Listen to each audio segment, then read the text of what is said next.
4 বছর আগে কান্না, 8 বছর আগে হতাশা, আর এবার ব্রাজিল ফিরিয়ে আনতে চায় তার হারানো সাম্রাজ্য।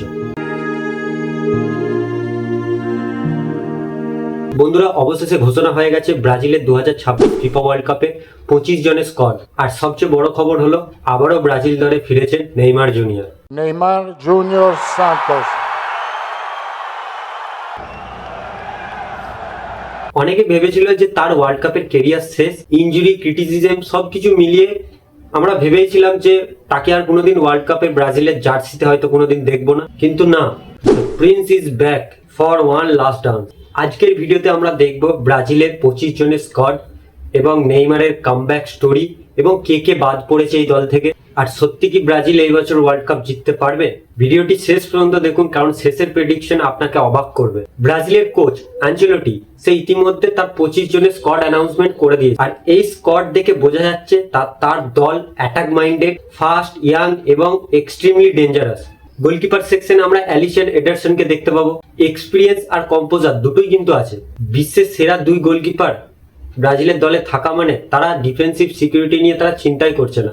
দেখুন, আমরা যদি এরপর ডিফেন্ডার সেকশনে চলে আসি, যে লিস্টটা বেরিয়েছে আমি আপনাকে দেখাচ্ছি। লিস্টটা আপনারা স্ক্রিনে দেখতে পাচ্ছেন।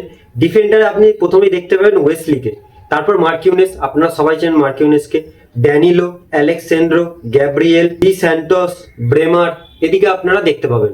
এই ডিফেন্সিভ অপশন থেকে কি বুঝলেন? ডিফেন্সে এক্সপিরিয়েন্স আর অ্যাগ্রেশনের একটা প্রপার মিক্স। বিশেষ করে মার্কিউনেস এই দলে এমন একটা ডিফেন্ডার যে ব্রাজিলকে খুবই, মানে ব্রাজিলের ডিফেন্সিভ নিয়ে আর কোনো টেনশন থাকে না। এরপর যদি আমরা মিডফিল্ড সেকশনে চলে আসি, মিডফিল্ড সেকশনে আমরা দেখতে পাবো ক্যাসিমিলোকে, লুকাস পাকুয়েতাকে, গোমেরেজকে, ফ্যাবিনোকে, ড্যানিলোকে। আর এই মিডফিল্ড এনার্জি দিয়ে ভরা, বল প্রোগ্রেশন, প্রেসিং, ক্রিয়েটিভিটি সবই আছে এই মিডফিল্ডে। আর পাকুয়েতা যদি নিজের রিদিমে থাকে তাহলে ব্রাজিলের মিডফিল্ড লিটারালি আনস্টপেবল। এরপর যদি আমরা অ্যাটাক সেকশনে চলে আসি, অ্যাটাক সেকশনে আপনি প্রচুর অপশন পাবেন। প্রথমে আপনারা দেখবেন নেইমার জুনিয়রকে, তারপর Luis Enrique, Ryan, Vinicius Junior, Raphinha, Martinelli, Cunha, Enrique, Thiago. আর এই অ্যাটাক লাইন দেখে একটা জিনিস পরিষ্কার যে ব্রাজিল গোল করার জন্যই মাঠে নামবে। বন্ধুরা, এরপর যদি আমরা নেইমারের কথায় চলে আসি, সবচেয়ে ইমোশনাল মুহূর্ত ছিল যে নেইমারের নামটা নিয়ে তার অ্যানাউন্সমেন্ট। সে আদেও দলে জায়গা পাবে কি পাবে না, সবার মধ্যে একটা, ফুটবল ফ্যান্সদের মধ্যে একটা কিউরিওসিটি জেগেছিল যে সে দলে জায়গা পাবে কি পাবে না। এই নিয়ে সোশ্যাল মিডিয়াতে ভরপুর আমরা একটা এক্সপ্লোর টাইপের দেখেছিলাম, কারণ মানুষ জানে এটাই হয়তো নেইমারের লাস্ট ওয়ার্ল্ড কাপ। 2014তে ইনজুরি, 2018তে হার্টব্রেক, 2022-এ ক্রোয়েশিয়ার বিরুদ্ধে হার, যেটা আমরা কান্না দেখেছিলাম তার, আর এখন 2026 সম্ভবত শেষ সুযোগ। কিন্তু একটা জিনিস ক্লিয়ার, ফুললি ফিট নেইমার যখন ব্রাজিলের জার্সিটা পরবে, আর এই প্লেয়ারগুলোকে আমরা ওয়ার্ল্ড কাপের মতো একটা বড় স্টেজে বেশিক্ষণ ফর্মে আসতে আমরা দেখতে আমাদেরকে সময় লাগে না। এরা আসলে সেই গাড়ির একটা ক্লাচের মতো, যখন ধরবে ব্যাস শুরু হয়ে যাবে। তার ভিজন, তার ড্রিবলিং, সে যে একটা বিগ ম্যাচের যে পারফর্মার, সেগুলো সে প্রমাণ। আমরা জানি যে কতটা বড় এফেক্ট ব্রাজিলের থাকা মানে।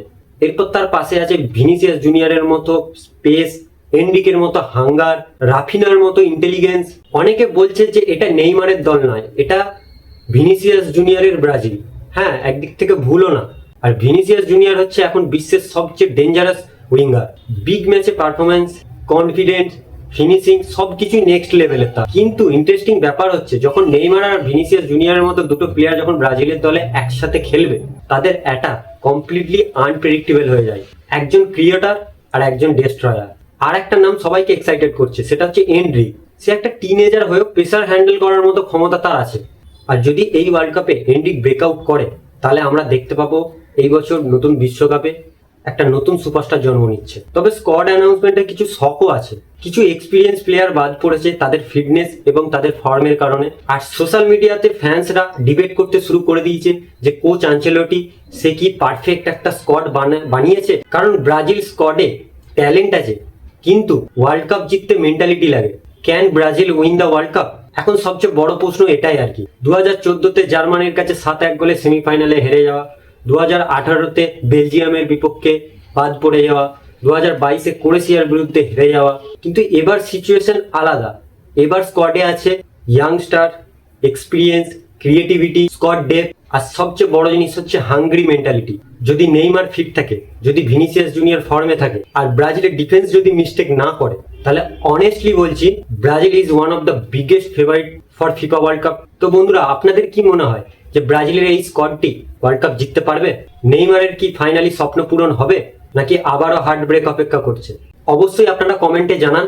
আর ফুটবলের সব লেটেস্ট আপডেট পেতে এবং ওয়ার্ল্ড কাপের নিউজ পেতে অবশ্যই আমার চ্যানেলটি সাবস্ক্রাইব করে দিন। এবং যদি আপনারা ফেসবুকে দেখে থাকেন তাহলে অবশ্যই ফলো বাটনটি ক্লিক করে নিন, because football is not just a game, it is emotion.